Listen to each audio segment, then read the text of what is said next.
All right, and so now to finish up Goethe's Faust Part 1, here we have Henry Fuseli's painting of Titania, the fairy queen, who is in love due to a magical potion. It's not real love with Bottom, the character called Bottom, who is the one in Shakespeare's play, A Midsummer Night's Dream, which then, for this next sequence, Walpurgis Night's Dream, so it's obviously alluding to Shakespeare's 1595 play, A Midsummer Night's Dream, which is an absolutely hysterical comedy. And these 6 pages seem totally superfluous, and in a way they are. They have nothing to do with the plot. It has to do with Goethe satirizing various movements and philosophies and individuals in his day in Germany. That's really all it is. But there's more to it than that, and the more to itness has to do with the allusions to Shakespeare's play, Midsummer Night's Dream, in which, as the play begins, it's framed by Theseus. It's set in Athens. Theseus is going to marry the queen of the Amazons, Hippolyta. So they are the aristocracy for whom a play is going to be put on. And so they correspond, the way Shakespeare has it, he has taken from that play the fairy king, Oberon, and the fairy queen, his consort, Titania. They are the king and queen of the fairies, and they are the ones in that play, or in this little sort of play within a play here, the Walpurgis Night's Dream. They are the aristocrats who are in the audience, and so they are structurally homologous to Theseus and Hippolyta in Shakespeare's play. And we also have to realize that this little sequence is a play within a play within a play. So there are 3 frames because we have the Witch's Sabbath, which is what we're still in here. This play is being performed at the top of the Brocken, probably concocted by Mephisto for Faust's benefit. Neither of them say anything. And then so we have that, them as the audience within that audience, within another audience, namely Oberon and Titania. And it's their golden wedding. So it's titled Walpurgis Night's Dream, or the golden wedding of Oberon and Titania. So they've been married 50 years. The golden anniversary is the 50-year anniversary, as they say right at the beginning. But there's a little more to it than that, because the golden suggests alchemy. And the main endeavor of alchemy is always depicted almost invariably as a wedding, as in the chemical wedding of Christian Rosenkreuz, which Goethe knew and read, where, as we have seen earlier in Faust, when you take 2 substances and you mix them together to make a third, it's personified in mythological, allegorical images as a marriage of a king and a queen, to produce, let's say, gold, or the lapis philosophorum, the philosopher's stone. Sulfur and mercury are typically the substances that are united, sulfur being masculine, mercury being feminine, that are united to perform the conjunctio, that is to say the conjunction, marriage, or union between the 2 opposites to produce a third thing that is higher than those 2, namely either the gold or the lapis. The stone that once possessed enables the alchemist to extract gold from base metals. And so there is that suggestion. This is specifically why he makes it a golden wedding between the fairy king and queen, and this little performance, just as Theseus and Hippolyta were getting married, and they have a little performance that is put on by a group of amateur, they're sort of craftsmen, who are putting on this very crappy play, and it's a version of the tragic story of Pyramus and Thisbe. Pyramus and Thisbe are kind of Greek equivalent of Tristan and Isolde. They both end up, they have a love affair, they both end up committing suicide through a mistake. And so they're going to put on this little mini tragedy for Theseus and Hippolyta, whereas the substance of the play concerns another pair of couples. So we have couples within couples within couples, and the couples there are Lysander and Hermia, and then Demetrius and Helena, not the Helena that later appears in Faust as Helen of Troy. And Lysander is in love with Hermia, and as the play opens, Demetrius also is in love with Hermia, but she doesn't want him. The girl Helena wants Demetrius, but he doesn't want her. So we have an erotic problem that needs to be fixed. And of course, it's a comedy, so it has to have a happy ending. So what ends up happening is that the couples get sorted out from each other, so that Lysander marries Hermia and Demetrius marries Helena, after they go through this hilarious series of comic misunderstandings where Oberon sends his servant, Puck, also known as Robin Goodfellow, to go and put various love potions, and he accidentally, like Cupid, accidentally puts them on different people who fall, and everybody falls in love with the wrong person. And here, even Oberon plays a joke on his wife Titania and has Puck put a potion on her so that she will fall in love with the first thing she sees when she wakes up, and then she happens to see one of the carpenters who's going to play Pyramus in the play at the end, in the fifth act of Shakespeare's play. Puck has put an ass's head on him. His name is Bottom. Has put an ass's head on him, and so she comically falls in love with him exactly as Oberon wanted. But all's well that ends well, because everything is straightened out. All the couples are lined up at the end. And so note then that all the conjunctios in that play are successful, except for the Pyramus and Thisbe tragedy, which the craftsmen do put on for Hippolyta and Theseus, and the other two couples sit in the audience and watch at the end in the fifth act. And that's a conjunctio that has a tragic ending. So Shakespeare's play is a comedy that contains a play within that play that is a tragedy, except that when the dilettantes, the actors, put it on, they fuck it up. They just make a royal mess out of it. They forget lines. They misinterpret things. It's really funny. So Shakespeare even takes that tragedy and re-territorializes it into a comedy. But I think what Goethe wants you to think of here are these conjunctios between these various couples, because it echoes into alchemy, through which we view the couple Faust and Gretchen in a somewhat different light. Now we see the real tragedy there, like with Tristan and Isolde, or Romeo and Juliet, or Pyramus and Thisbe. It's a tragic conjunctio that fails.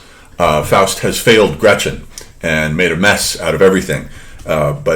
So Goethe wants you to think of this. He wants you to see Faust and Gretchen's failed conjunctio in terms of the successful conjunctios of various couples in Shakespeare's play. So that's the whole point of the illusion. Even though then once it gets going, it's a series of rhymed couplets going all the way down with these different characters, each one personifying either a different person, a literary critic that Goethe doesn't like, or someone that he's making fun of, Kant, Fichte and Schelling, skeptics. He makes fun of everybody here. And he also pulls Ariel from Shakespeare's last play, the 1608 play, The Tempest. Ariel is the spirit of the air, and Caliban is the spirit of the earth, and both are under the command of Prospero, the magician, who is modeled off of John Dee in that play. And so Goethe has gone in and taken Ariel out of it and brought it in here, which then forms a bridge to Part 2. So Ariel is the first character who appears in Faust Part 2, Act 1, Charming Landscape, and we have Ariel there. And at the end of this Walpurgis Night's Dream, it ends with Ariel and Puck each say something at the end of it. Puck says, "One needn't lumber so and sway like elephant babies, must one? Let loudest thumping come today from Puck himself, robust one." And then Ariel says, "Whether nature bountiful or spirit gave you pinions, track me lightly up the hill to the rose dominions." And then an orchestra in pianissimo says, "Cloudy drift and vapor's edge are lighted from above, leafy soft and breezy sedge, and all is wafted off." And then, so if you skip the last two scenes of Part 1 to the tragedy's second part, which we'll get to next, Act 1, Charming Landscape, we have Ariel there, Faust bedded on a flowery mead, weary, restless, seeking sleep, twilight, a ring of spirits, graceful little shapes floating and weaving, and then Ariel singing to him. So it leads right in. Apparently he has followed Ariel. Ariel says, "Come follow me," at the end of the Walpurgis Night's Dream. And so that's the bridge, and part of the function of this is to weave Part 1 together with Part 2, partially. Okay, so I don't want to read this. I think it's a little bit tedious, 6 pages of kind of Goethe's in-jokes. But that's the significance of it and why it's there, the reference to the conjunctios. And then the next scene is Dreary Day, Field.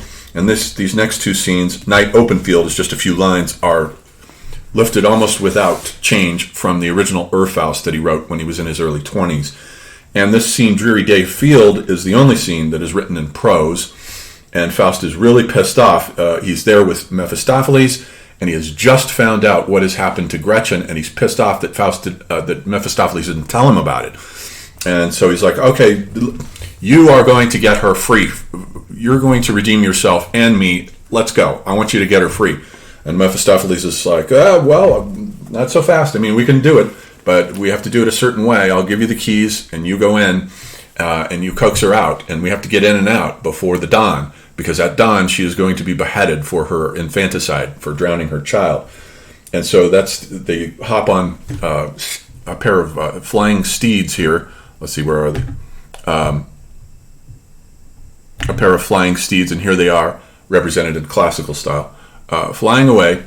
And then you get this little scene: night, open field, Faust Mephistopheles charging along on black steeds. Faust, why do they hover there? By the Ravenstone. And the Ravenstone is down below in the town, which is the chopping block, where Gretchen will lose her head. And Mephistopheles says, who knows what they are brewing and reeking? And he sees, Faust weaving and wavering, bowing and crouching. Mephistopheles, a witches' guild. Faust, strewing and conjuring. Mephistopheles, away, let's go. And so they look down and they see possibly witches who are hanging around, or evil spirits who are hanging around that stone, waiting to snatch Gretchen's soul.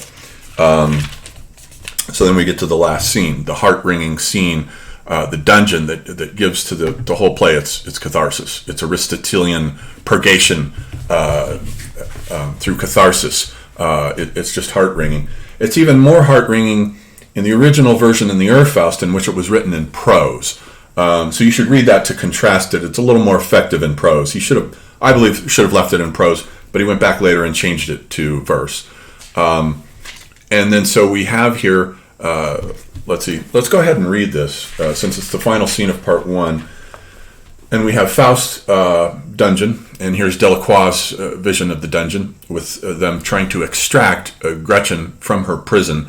Now, keep in mind, remember that we started with a kind of prison with Faust in his study. That had become a prison for him that he needed to be saved and extracted from. And so we come full circle back to another prison, a literal prison this time, in which Gretchen is about to be executed when the sun rises. Faust says, I shudder with a long unwonted spell. The woe of all mankind rends me apart. Behind this sodden wall here does she dwell, and her transgression was a trusting heart. You shrink from being here. You are afraid of seeing her. Forward, your tarrying tardies forth her death. He's really pissed off. He seizes the lock. Singing is heard from inside. Margareta singing a song, and she's gone insane, and Goethe deliberately has modeled it on the insanity of Ophelia in Hamlet. My mother the whore who smothered me, my father the knave who made broth of me. Wee sister shy, the bones laid by in a cool dale. Of a sudden I was a fair nightingale. Fly, pretty bird, fly. And that's, of course, taken from a Germanic legend that is collected in Grimm's fairy tales called the juniper tree. And then Faust comes in, unlocking the door. She little knows her lover at the door can hear the clanking chains, the rustling straw. He enters, Margareta, trying to hide on her pallet. Whoa, they are coming. Bitter death is here. Faust softly, hush, hush, I've come to set you free. Margareta writhing up to him. If you be human, pity my despair. She thinks he's the executioner, come early. No, hush, you'll have the guards on me. He seizes the chains to unlock them. Margareta on her knees. Say, who's given you this power, headsman, over me? You come already at the midnight hour. Oh, feel for me and let me be. I'm due at dawn. Is that too long? She rises to her feet. I am so young. Oh, God, so young, and am to die. And I was pretty, too. That was my ruin. And in a way, it was. Far is my friend, who once was nigh. Torn lies the wreath, the petals strewn. Do not so roughly wrench my arm. Be gentle. Have I done you any harm? Oh, let me not in vain implore. Have I so much as looked on you before? Faust. Oh, pity, I can bear no more. Margareta. Now I am wholly in your might.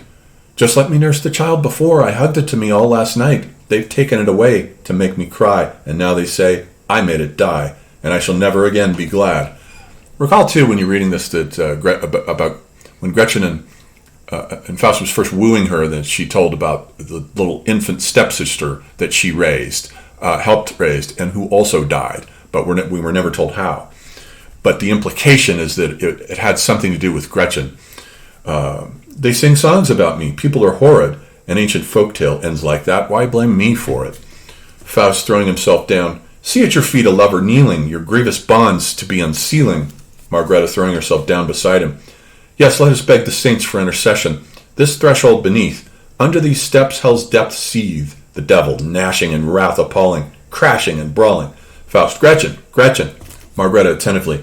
That was my dear one calling. She jumps up. The chains magically fall off of her arms, probably due to Mephistopheles. Where is he? I heard him well. He called me. I'm free. There's nobody shall hold me. To his arms I shall fly. At his bosom lie. He called Gretchen. And that's the only time in the whole story that he calls her Gretchen.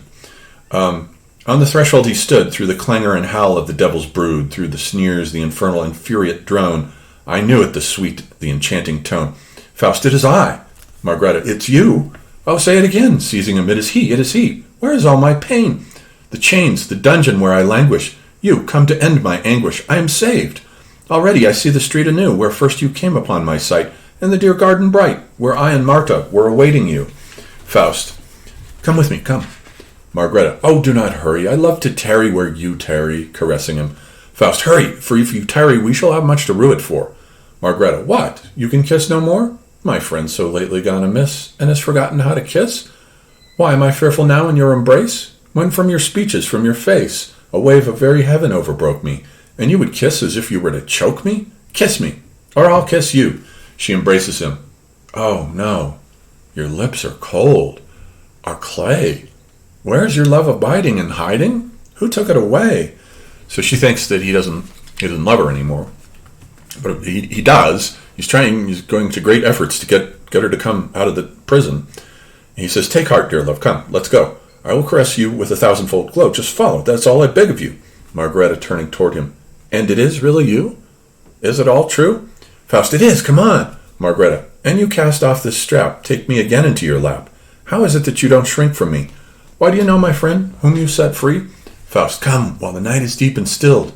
Margareta, my mother I killed, my child I drowned. Was it not given us both and bound, thee too? Thee, and notice that he never acknowledges paternity. He never even acknowledges the child. No, I can't believe it yet. Give me that hand. No, it's a dream, my dearest hand. But it feels wet. Oh, wipe it off. It would seem there's blood on it. That's her brother's blood. Oh, God, whom did it hit? Put up that sword, I beg of thee. Faust, let what is past be past. Oh, Lord, you're killing me. Margareta, no, you must outlive us. Here is what manner of graves to give us. I charge you, go to it. Tomorrow do it. The best place give to my mother. Right next her, put my brother. And me at a distance, pray, but not too far away. Because since she's put to the death for infanticide, she cannot be buried in hallowed ground. And the little one at my right breast, there's no one else will lie by me. To nestle against your side was rest, was purest, sweetest happiness. But now it seems I lost the feel of you, as if I had to brace myself, as if you too repulsed me, spurning my caress. Yet it is you, as ever kind and dear. Faust, and if you feel it's I, come out from here. Poor guy, he's really, all of his lines in this scene are pretty much, let's go, why won't you go? Margareta, out where? Faust, to freedom. Margareta, is the grave out there? Death ambushed? Then I go with you, from here to the eternal resting place, else not one pace. You're leaving now? Oh, Heinrich, if I could too. Faust, you can, just want to. See, look, the door is open. Margareta, it must not be, for me there is no hoping. What use is fleeing? Still they lie in wait for you. I dread the beggar's staff and purse, and a sinner's conscience makes it worse. It's so wretched to err in far-off lands, and still at last I'll fall into their hands. Faust, I'll stay with you. Margareta, quick, run. Save your little one. Quick, follow the trail up the river dale. Cross on the trunk into the copse. Left, where the planking stops, into the lake. Snatch it, for God's sake. It hasn't sunk. It's kicking still. Save it. Save it. So she's so crazy that she thinks that Faust can still save her drowning child. Faust, oh, love, you rave. One step, and you can leave at will. Margareta, if only we were past that hill. There sits my mother upon a stone. It sets my flesh a shiver. There sits my mother upon a stone. Her heavy head a quiver, she won't beckon or nod, her head is too sore. She slept so long she'll wake no more. She slept so that we might kiss. Those were the days of our bliss. They recall they put the sleeping potion on her that was too strong, and so it killed her, just so they could have sex. And this is what the disaster that has resulted from that irresponsibility. Faust, no pleading avails, no talking sense. I must lift you up and carry you hence. Margareta, let go. I'll suffer no violence. Don't seize me with such murderous grasp. Haven't I done all else you asked? What? I mean, you asked for sex, I gave you that, and now you want my life, I'm not giving you that. No, this is where I deserve to be. Faust, the dawn shines gray. Oh, my love, my love. Margareta, day, yes, day is here, at dawn so gray. This was to be my wedding day. Tell no one that Gretchen was yours already. My poor wreath's shredding. What's done is done, we shall be one. But not at a wedding. The crowd is thronging, no word, no laugh. The square is milling, the streets are filling. There tolls the bell, they break the staff. And what they would do is the condemned person would come out and they would break a staff over that person's head. But the tolling of the death bells here also is meant to link back once again to the beginning, where we started with Faust in his prison, the study, where he was about to take poison and kill himself. Then he heard the tolling of the Easter bells, which then changed his mind and saved his life. Not so for Gretchen here.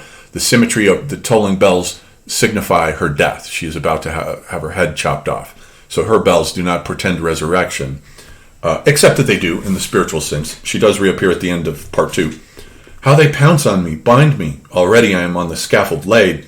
All necks shrink back from the winking blade that will glint and find me. Mute lies the world like the grave. Oh, this day is my undoing, Faust says. Mephistopheles appearing outside. Up, or you risk your ruin. Unmanly mutter, vain chatter and putter. My stallions shudder, the night is ending. The stallions, the magic stallions that they flew in on, in other words, can't fly in the daytime. Margareta, what rises there from the pit ascending? He, send him away. What does he want on this solemn day? He wants me. You shall be whole. Margareta, judgment of God, to thee I give my soul. She's going to turn herself over to a larger court, namely the judgment of God. We've already seen her in the cathedral, where we heard the Dies Irae, the day of wrath, and the last judgment there, that her own judgment is conflated with the last judgment, which ends the Christian eon, where we have all the pairs of opposites that are broken: spirit versus nature, Satan versus Christ, man versus woman, and so forth. All these schisms that Christianity has bequeathed to us, that the Faust myth, as Goethe frames it here, with the failed conjunctio of Faust and Gretchen, is the legacy of the Christian cosmology, and it has not been healed. And then final lines, Margareta says, Thine I am, Father, rescue me, ye heavenly host of angels, sally to be my refuge, about me rally, Heinrich, I shrink from thee. And this looks ahead to the ending of Faust Part 2, when a whole roster, a whole macrocosm of angels will descend, with Gretchen amongst them, to redeem Faust. Mephistopheles, she is condemned, but yet a voice from above says, redeemed. No, she's redeemed. God does forgive her and will. The human secular court might not, but God will, and does. Mephistopheles to Faust, hither, to me, disappears with Faust. And then voice from within dying away, Heinrich, Heinrich. And so note here that in Delacroix's painting, he is, Mephistopheles is taking Faust away, as though to suggest what the original ending of the legend was, that it ended with the condemnation and the damnation of Faust, and Mephistopheles taking him away at the end, dragging him off to hell. But of course, Goethe's ending here alludes to that, but it's of course he's just getting warmed up here. Part 2 is, as we'll get to here next, is truly itself an epic and is about twice as long and quite a bit more complicated. All right, that's it. Faust Part 1.